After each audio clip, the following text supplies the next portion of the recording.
inviting me. I think before I say anything else, because I'm in this building, I feel the need to acknowledge the presence of Sandra John in the back of the room.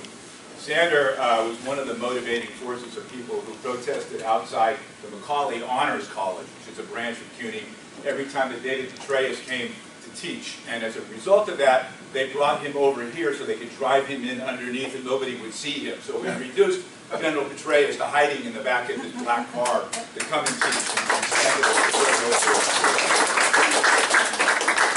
I want to talk some about the CUNY-wide ROTC effort, but it's important for me to communicate to you why this is so important to me. This morning, I was looking at my notes, and my wife walked into the room, and I looked up and I said, you know, it really hurts my head to look at this stuff. And she said, well, you talked about this before, you know. I said, you know, it's not the thinking it through, it's the experiencing of it. And then I remembered, a couple of months ago, we had a debate at Medgar-Evers, which is another campus of City University, where they had already instituted ROTC, but in fact they never voted on it. So we were able to debate with the ROTC officers about this. And I was sitting in a panel to debate them, and sitting next to me was a young woman, an Iraq veteran, and she turned to me just before we started to speak, and she looked at me and she said, do you like doing this?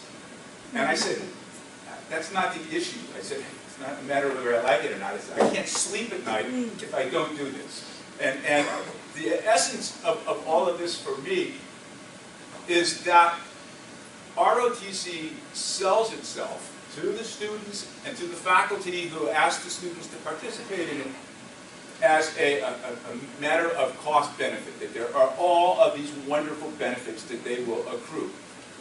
I was a young man, it was 50 years ago this week that I went into the military. I know there are benefits to it, but I know better than that the cost of it, because I live with it every day. The war will never leave me alone.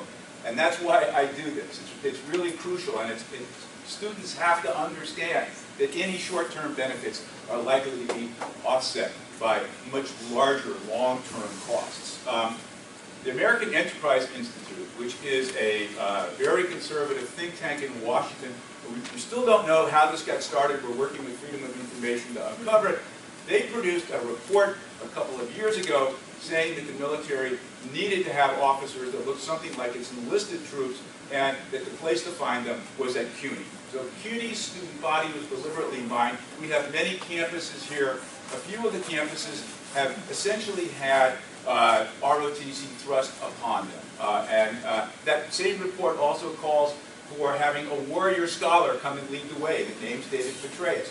So it's really important that you understand that this is not a random occurrence. This is a well thought out plan. The faculty union here, the Professional Staff Congress, just passed a resolution a couple of nights ago calling for CUNY to end militarization, to end ROTC. We're working at this. We, in fact, got the faculty to vote at Medgar-Evers to remove it. The College of Staten Island did not have a vote because no department would host it. There are now two campuses that have ROTC left, York that we just heard about, and City College. And what I really want to talk about is the notion of how do we roll it back? How do we get it off of York and City College? And to my mind, it's a question of what those of you who know anything about battlefields have heard called triage, right?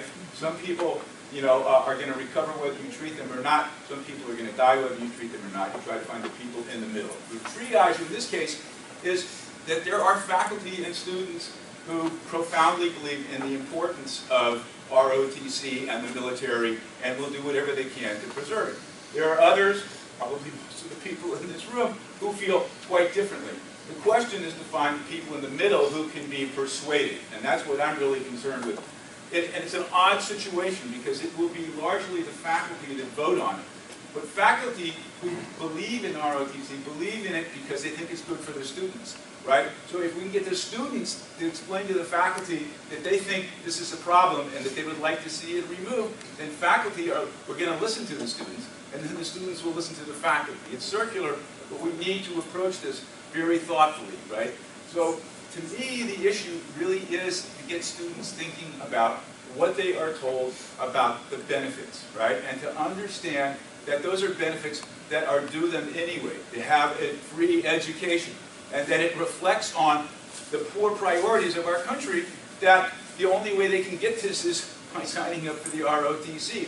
The City University, which was free for people of my generation, no longer is.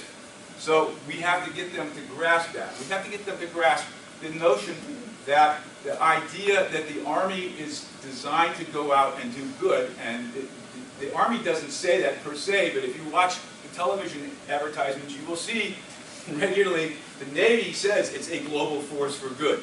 Just a couple of days ago, I stumbled on this doing some research, and I have to read, it's just a couple of lines. This is from 1936, an Air Force tactical manual about bombing, right? But think the words shock and awe, which you are all familiar with, right? Which are current when you hear this. Where is that will to resist centered? How is it expressed? It is centered in the mass of the people. It is expressed through political government. The will to resist, the will to fight, the will to progress are ultimately centered in the mass of the people, the civil mass, the people in the street. Hence, the ultimate aim of all military operations is to destroy the will of the people at home. The Air Force can strike at once at its ultimate objective, the national will to resist. Right? Say this is from a few years ago, but it is precisely what the military doctrine is today. Right? Just a couple of more points, that, and I'll stop. There is this notion in mining our student body at CUNY that we have a student body that represents most of the world, and we will get cultural expertise, and then we have cultural expertise, and we can get along better with the people that we invade.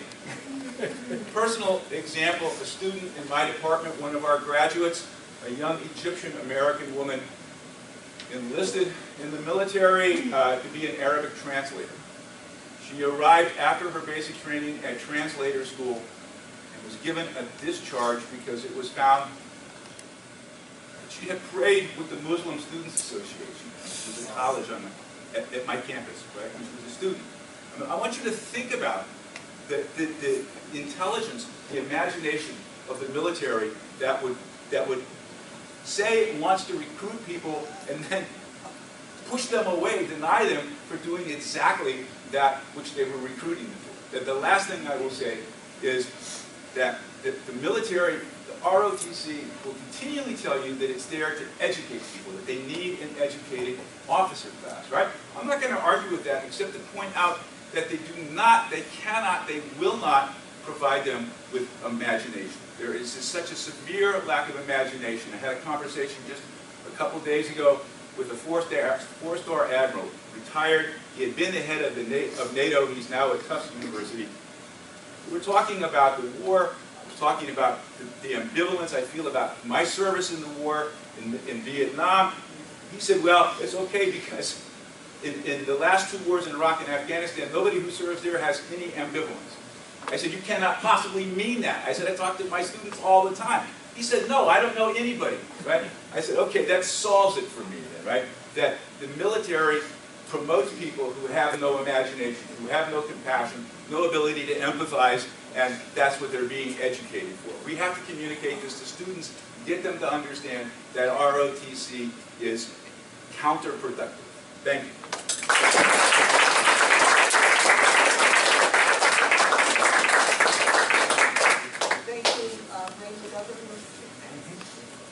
Well, I have to say that I'm honored to be with people who actually go out and do things, teach things, and try to encourage young people to realize which end is up. I just don't run into people like you all the time down in Washington, and I'm honored, truly honored. Late last night, as I was preparing to say some words here, I went into my little file on Petraeus, which is far too long. But it started out with a assessment of Petraeus by his superior officer, a fellow named Admiral Fallon, who was head of CENTCOM. And some of you will know this, but I'll read what Fallon said. Apparently, when Fallon met Petraeus, Petraeus sucked up to him, as we say in the Bronx, in a most flagrant way. And so Fallon told Petraeus that he considered him to be an ass-kissing little chicken. Oh. And he added, I hate people like that. Now, sources were there, and they saw that, I heard it.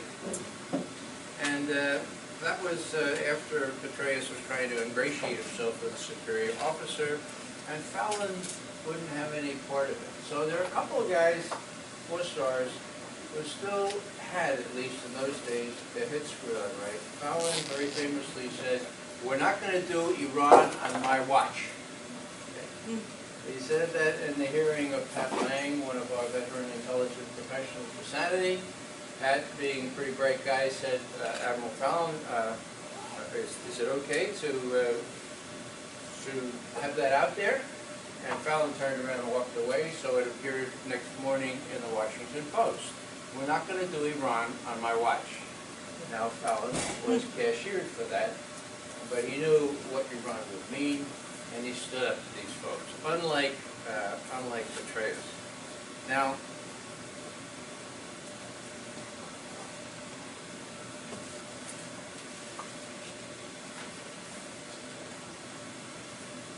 I guess I will include this because I try to collect these things because it's so telling of the personality of the man.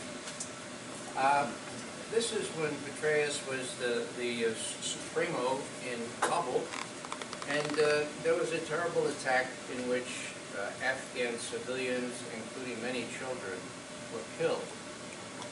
Now, Petraeus went to Karzai and suggested at the presidential palace that the Afghans caught up in this attack might have burned their own children to exaggerate the claims of civilian casualties and blacken the name of the United States.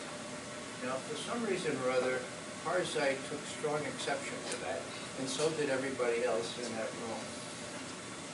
But it's fact. Think about it. Think about a person, I don't know, Petraeus is a father. How can any parent think that some other parent will burn their children just to make the U.S. look bad?